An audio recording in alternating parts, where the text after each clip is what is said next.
Welcome to the Deep Dive, where we take your stack of sources and really distill them down. Today, we are doing a deep dive into, well, a really crucial force in persuasion. Yeah.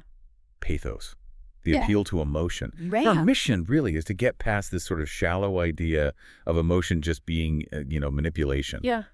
We want to understand how it genuinely acts as that spark, the thing that turns abstract ideas or dry logic into, well, powerful action, into real change. That's exactly it. Yeah. We spend so much time, don't we, focusing on the logos, the proof, the evidence. And we kind of forget that in the real world, people act based on how they feel. We've pulled together sources today, everything from, the ancient rhetoricians who first mapped this stuff out. Yeah, Aristotle and the like. Right. And they were surprisingly really concerned about the ethics of using emotion, all the way up to modern psychologists explaining how our brains actually process these appeals. Like, if logic is the blueprint for change, pathos is that high-pressure engine you need to actually get things moving. Okay, so let's unpack that, starting right where you mentioned, with Aristotle. The beginning of persuasion studies. He defined the means of persuasion, and he put logic tools, like the enthymeme, the rhetorical syllogism, and example rhetorical induction right at the forefront. He did. Those are the tools of proof, of building a rational case. But that's only half the story, it sounds like. Exactly. Aristotle's focus was very systematic. How do you structure an argument so it appears truthful? But the classical thinkers pretty quickly realized that proving a point and compelling someone to risk everything based on that point, well, those are two very different things. Pure logic, yeah, it's essential. Pure validity, but it often just lacks that push, that psychological mechanism to make someone actually do something or commit. You can explain the why of a revolution, maybe the how, but how do you get someone to actually pick up the banner? Right. And that's where the Romans come in. Cicero and Quintilian, giving pathos its real job description, maybe. Precisely. Cicero, especially, he really hammered this point. He said the orator has tasks way beyond just teaching. Sure, the orator can dolere, teach, or inform the judge, which is logos. But the much higher purpose, the really essential task, is commovere, to stir them up, to move them emotionally. And he was really clear about how hard this is. Cicero explicitly said that stirring the audience commovere, that's where all things are. That's the decisive moment. Wow. And he said achieving this deep emotional response, it required multa et varia et copiosa oratione. That's much, varied, and copious speech. So not just a quick emotional jab. No. Delivered with, and this is key, extreme energy and passion. This wasn't like an optional extra for him. It was the absolute core of effective persuasion. You have to address the human heart, not just the brain. I need to pause on that, though. Extreme energy and passion.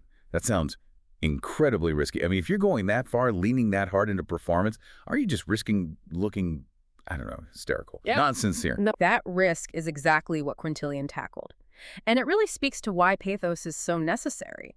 He argued that the average audience, judges in court, citizens in an assembly, they're often pretty ignorant of the formal rules of logic, dialectic arts. They don't follow syllogisms easily. Right, they're not logic professors. Exactly. So Quintilian observed, if you want truth and justice to actually win out, the speaker has to be skillful enough to appeal to their emotions. Sometimes even to the point of throwing them off their balance by an appeal to their emotions. Throwing them off balance, that sounds manipulative. Well, his point was pretty stark. If you only rely on logic, you're probably going to lose to the opponent who does use emotional appeals, whether those appeals are truthful or not. So his conclusion was, for the good guys to win, the good guys have to master pathos too. Ethically, of course, but master it nonetheless. Okay, so pathos isn't just about making people feel warm and fuzzy. It's about mobilizing them, accessing these powerful, sometimes difficult feelings, moral urgency, maybe shame, deep-seated hope. It's the tool that fights off apathy. Precisely. It's the psychological leverage. And this isn't just ancient history, right? You mentioned modern models see this too. Absolutely. This necessity of pathos isn't just a classical idea. When you look at modern leadership, influence models, like Stephen Covey's work, for instance, you see pathos structurally prioritized before logos for effective interpersonal leadership. Okay, that feels like a really critical point, because that's the opposite of how most of us approach difficult conversations, isn't it? Totally. We're trained to gather facts, right? Yeah. Perfect the argument, deploy the evidence, and then we get frustrated when the other person just digs their heels in. We lead with the data, the logic, the exact opposite. Exactly. Covey lays out this necessary sequence for influence. Ethos, pathos, logos, in that order. ethos, your character, your credibility, that has to come The first. foundation of trust. Right. Rooted in personal integrity, your actions aligning with your core values. That's his habits 1, 2, 3. You can have the most amazing data, the most logical argument, but if the listener doesn't trust you, It's dead on arrival. instantly, yeah, the argument fails right there. So once you have that foundation, that ethos, the path leads straight to pathos. Yeah. What does that relationship step look like before you even get to the reasoning? Well, in Covey's interpersonal model, pathos is about the relationship itself. It's the shared understanding, the empathy you build. He describes it as the space where you achieve mutual learning, mutual influence, mutual benefits. It's like creating the psychological air by genuinely connecting with the other person's perspective. It means you have to kind of set aside your own agenda for a minute to truly see theirs. That sounds like almost an act of rhetorical humility, establishing common ground before you ask them to come over to your side. It is. It's absolute humility, and it leads right to the big conclusion. The logic, the reasoning, the logos of your presentation, Wow. that should only come after ethos and pathos are solidly in place. Right. If you try to jump straight to logic without building that trust, that emotional bridge, the listener just perceives it as you trying to force something on them. Coercion, not collaboration. And they shut down. They get guarded, yeah. And that connection, that chance for pathos, is lost. Probably for good. So the paradigm shift here is pretty huge. Pathos isn't just, tacking on a sad story at the end of your presentation. It's the active work of building a trusting emotional environment where influence can even happen in the first place. And creating that environment, it requires a specific kind of personal ability, which Covey calls emotional maturity. This is a really interesting concept.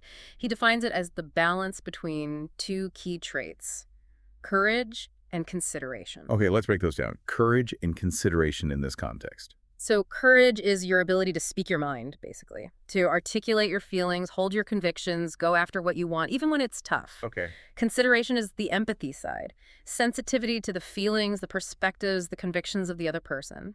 Maturity is holding both of those in a kind of perfect tension. And what happens if you lose that balance? Seems easy to tip one way or the other. Oh, yeah. And the outcomes are always, well, ineffective. If you're high on courage, but low on consideration, you end up with a win-lose mentality. Right, the bulldozer. Pretty much. Right. Forceful, maybe aggressive, sometimes borrowing strength from their position, The boss, the manager, the expert who just insists they're right. They might get their way in the short term, but they trash the relationship. Yeah. And that destroys any future chance for pathos. Okay, and the opposite failure. The person who's just too nice, maybe afraid to speak up. That's high consideration, low courage. That leads to lose-win. This person is so worried about everyone else's feelings that they just don't articulate their own needs or goals or even strong belief. They get walked over. They accommodate constantly, yeah, but internally. They often don't achieve what they want, and resentment can build up. So achieving real pathos, that space of neutral influence, it demands this really difficult active work of being both tough and nice at the same time. Confident enough to state your truth, but sensitive enough to really hear theirs. Understanding that pathos needs both courage and consideration. That really helps frame how we look at some major historical movements, doesn't it? Yeah. These figures weren't just making logical points, they were forcing an emotional reckoning. Absolutely. The really great examples of rhetorical pathos, they don't just use emotion superficially. They often use emotion to shine a huge spotlight on logical inconsistency. Think about Frederick Douglass, his speech, "What to the slave is the 4th of July?" Powerful stuff. Immensely powerful. His emotional appeal was just this profound moral outrage, but it was centered entirely on hypocrisy. He wasn't just asking the audience to pity the slave. He was forcing them to feel intense shame about their own celebrated identity, their 4th of July celebrations. He turned their own values back on them, using the sacred documents, the Declaration, as a mirror to show the ugliness of slavery. How exactly did he build that sense of outrage? What were the mechanics? Well, he starts by building up the occasion, right? The pomp, the circumstance of the holiday, the greatness of the Founding Fathers, the celebration, and then he just pivots violently. He doesn't just state the facts of slavery. He slams them right up against the ideals they claim to hold dear. The contrast. Exactly. He details how Americans glory in your refinement, in your universal education, and then in the same breath, yet you maintain a system as barbarous and dreadful as ever stained the character of a nation. It's classic rhetoric. Maximize the gap between the ideal and the reality. That creates huge cognitive dissonance, right? A painful emotional state that just screams for resolution. That contradiction must have been almost physically painful for some listeners. Yeah. They couldn't just write him off as, some angry outsider. It was designed to force a moral reckoning you couldn't just rationalize away, and he used these really specific, powerful emotional contrasts to block any intellectual escape routes. He talks about Americans being all on fire at the mention of liberty for France or for Ireland, Yeah. but are as cold as an iceberg at the thought of liberty for the enslaved of America. That fire versus iceberg imagery, that's crucial. It's not just a comparison, it's an indictment. It's saying you can feel empathy, but you're choosing not to. Precisely. Your hearts work fine for Europeans, but you consciously switch off that humanity when it comes to Black people. That generates shame.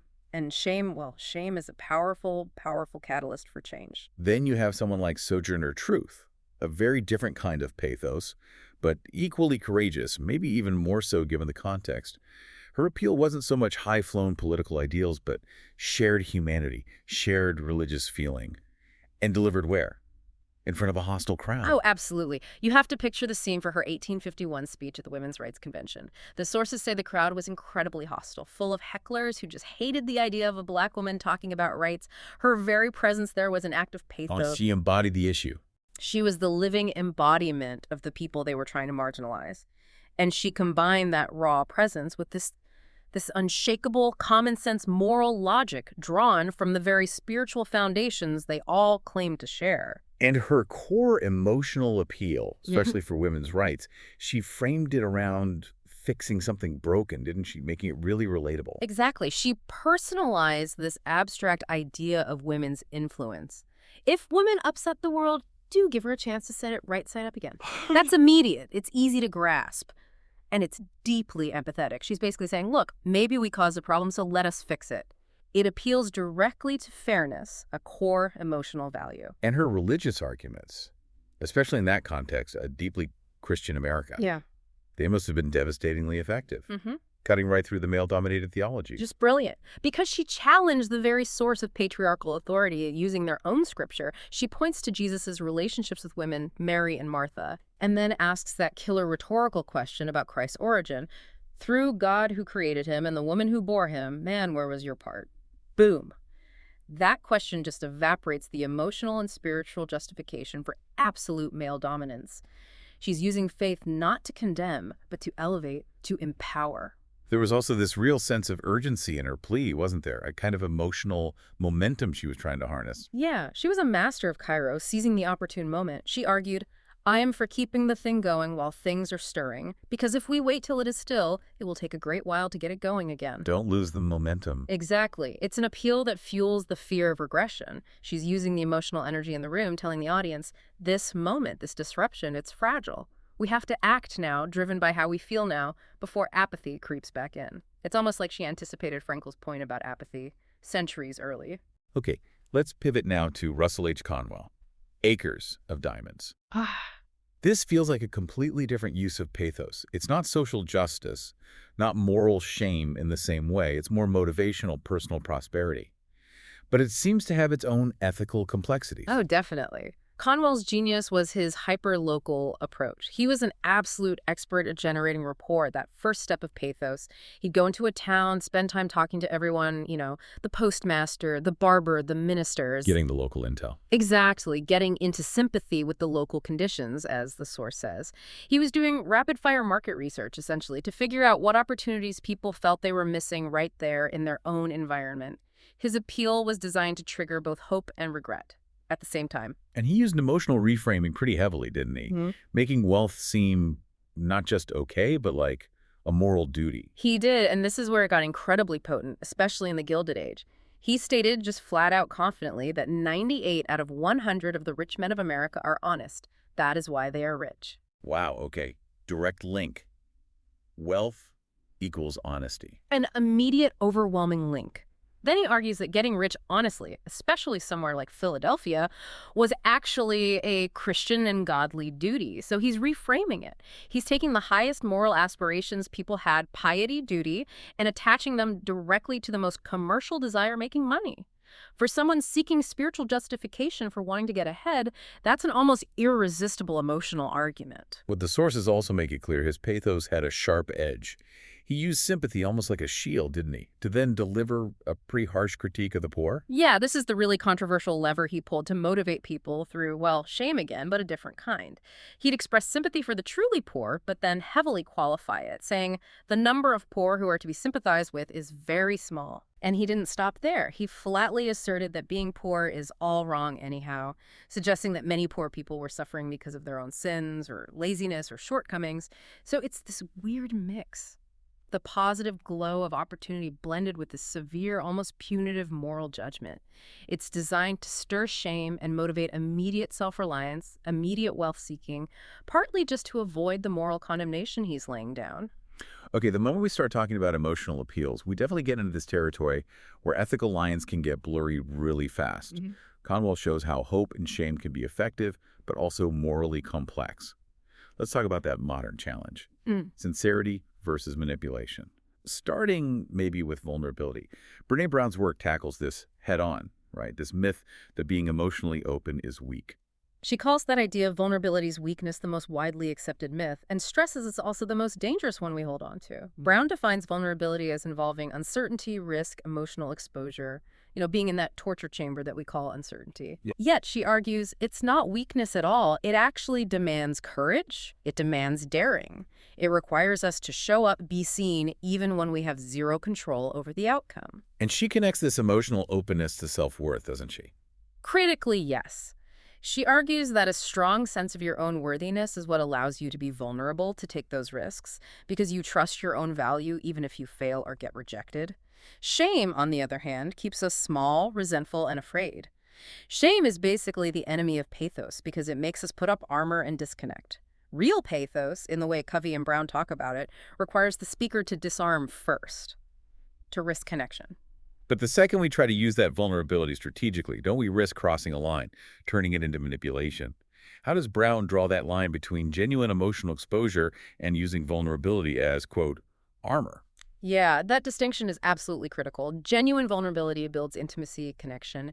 Using vulnerability as armor means you're consciously deploying emotional openness to manage or control how the other person reacts. Okay, like Examples she gives are things like oversharing to hotwire a connection, dumping way too much personal stuff too soon to force intimacy, or floodlighting our listener, just overwhelming them with emotional information to make them feel uncomfortable or obligated. Right. If the listener senses your intent is to manipulate or control them, that connection is instantly severed. The whole rhetorical effort just collapses. And that failure can be pretty dramatic, right? Right. Which takes us back to Quintilian and the risks he saw in courtroom pathos. He absolutely saw that. He acknowledged that moving an audience to tears, that's the most effective of all emotional appeals.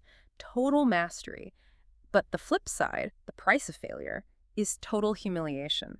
Quintilian warned that when you attempt that kind of high-stakes pathos, there is no halfway house between tears and laughter. Explain that. Why laughter? That seems like a weird reaction to a failed emotional appeal.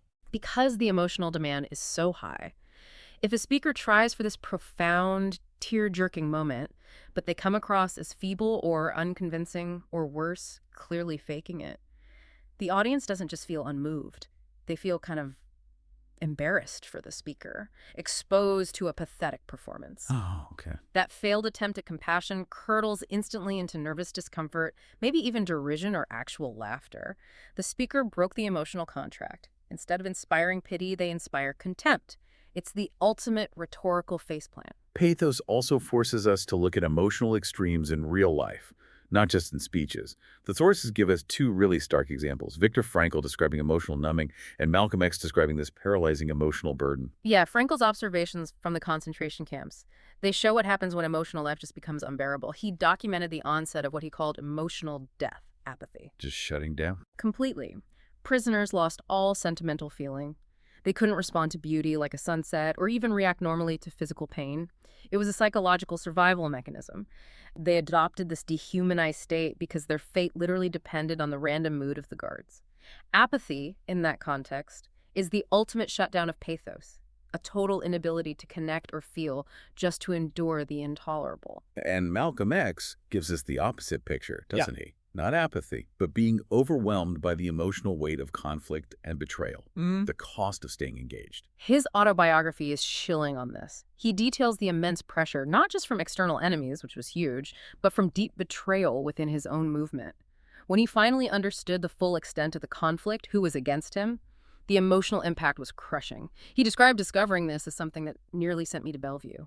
It just shows the immense, sometimes paralyzing emotional cost when your deeply held principles, your trust, your ethos, and your personal safety are all being attacked at once. Living under that constant threat, that scrutiny, it takes a brutal toll. Both Frankl and Malcolm X really map out the extreme boundaries of human emotion when tested by these high-stakes situations. Okay, let's bring this back towards Covey's idea of pathos as mutual influence. Ah. The sort of day-to-day practical application of pathos in conversation sounds like his principle. Seek first to understand. Empathic listening. Empathic listening, yeah. It's a high-risk activity, though, precisely because it is the behavioral expression of pathos. Covey calls it risky because, quote, you open yourself up to be influenced. You become vulnerable. Right. You're listening to genuinely absorb the other person's reality. And that takes, as he says, a great deal of security because you have to actively silence your own internal chatter. You're not listening to formulate your counter-argument or your brilliant advice. You're listening just to understand. And the reason most of us are terrible at this, according to the sources, is that we listen autobiographically. We filter everything through our own experiences, our own perspective. This is where most attempts at building pathos just die on the vine. That autobiographical listening, it's the biggest barrier to making a genuine emotional connection. We are fundamentally self-referential creatures when we listen. Covey actually identifies 4 main ways we respond autobiographically, and all of them just kill the psychological air needed for pathos. We should probably quickly tick through them because recognizing them in yourself is key. Yeah, let's do that. Give us a quick real-world feel for each of the 4. Okay, first we evaluate. This is when we immediately agree or disagree. We're judging the merit of what the speaker is saying or feeling, often silently. Example, your friend says they feel really anxious about starting a new project. Your internal response is, that's silly, they should be excited. Boom. You've already judged their feeling as invalid. Got it. Okay, second. Second, we probe. We ask questions, sure, but the questions come from our frame of reference. They're designed to get information we think is important, not necessarily to help the speaker explore their feelings. Right. Example, someone tells you they're upset after a bad meeting. You immediately probe by asking, well, did you present the data clearly? You've shifted the focus to your concern, clarity of data, not their feeling of frustration. Okay. Third is advising. The fixer. The classic fixer, exactly. When we advise, we jump in with counsel based on our own experience. We offer solutions often way before the person has even fully expressed the feeling they're having. Yeah, I do that. We all do. Yeah. Example, a colleague vents about being overwhelmed. You immediately advise, you just need better time management. Have you tried this app? You've offered a fix instead of just acknowledging the feeling of being overwhelmed. Okay, and the last one. Finally, we interpret. We try to figure out the motives behind what the speaker is saying or doing based on our own motives or experiences, psychoanalyzing them, basically. Example, your partner seems quiet. You internally interpret this by thinking, oh, they must be mad about what I said yesterday. You substitute your own guilt or assumption for whatever might actually be going on in their head.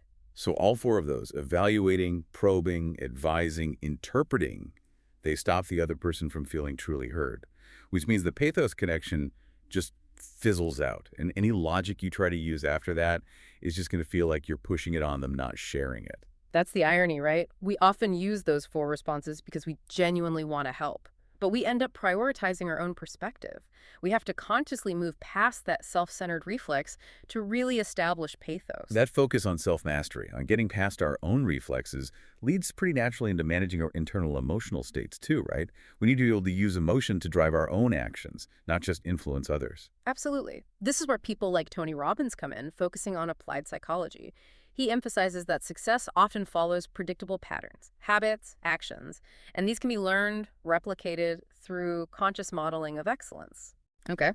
But this modeling isn't just copying actions. It requires identifying how successful people manage their internal states, their emotions, their beliefs, to generate that consistent energy, that focus, that drive. So it's about consciously cultivating the emotional fuel we need, the hope, determination, courage, like personal pathos management. Exactly. And it has to go deeper than just, reciting positive affirmations.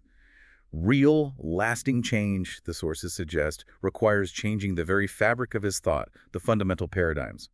Anwar Sadat noted this, drawing on his own experiences, particularly being imprisoned. What did he find? Sadat basically concluded that a person who cannot change their fundamental thought process, their deeply ingrained emotional defaults, will never be able to change reality. Pathos, in this very personal sense, is about having the courage to confront and maybe even completely remodel your own emotional landscape before you start demanding change out there in the world. Okay, so wrapping this up, this deep dive really makes it clear that pathos is so much more than some kind of cheap emotional trick.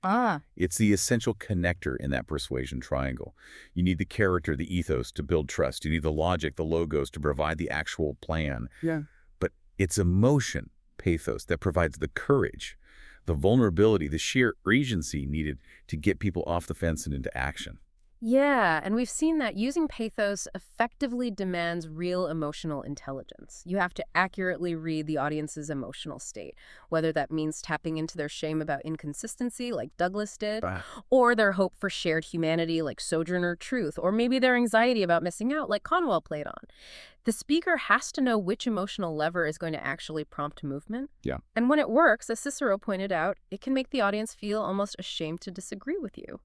The speaker's passion itself gains the weight of evidence. We've definitely covered the power, the mechanics, and also the huge risks involved, both externally, like Quintilian's warning about laughter, and internally, the kind of crushing weight Malcolm X described. But let's leave our listeners with a final thought to chew on, something that brings in modern science about how our brains actually work. Okay, well, Daniel Kahneman's work on our cognitive systems feels incredibly relevant here, especially to why pathos is so effective. We're constantly guided by what he calls System 1. That's our fast, automatic, intuitive thinking, driven by impressions, feelings, gut reactions. The quick reaction system. Exactly. System 2 is the slow, logical, effortful system we use for complex analysis, for deliberate thought. But the thing is, we rely heavily on System 1, and we often feel incredibly confident in its judgments, even when they're completely wrong. Okay, so that fast emotional reaction. That's the vulnerability that pathos naturally targets. It can kind of bypass the slow, critical thinking of System 2. Precisely. So here's the provocative thought for you, the listener, to consider. Given that persuasive emotional appeals are often explicitly designed to trigger these fast System 1 reactions, whether it's outrage or shame or hope or excitement, how much more critical is it for communicators who master these tools to maintain just unwavering ethical rigor? And just as importantly, how much more crucial is it for you as a listener to develop the self-awareness to really distinguish, to tell the difference between emotionally stirring language that actually reflects genuine truth and solid character ethos versus language that's just cleverly designed to trigger an automatic, uncritical reaction, maybe for manipulative ends?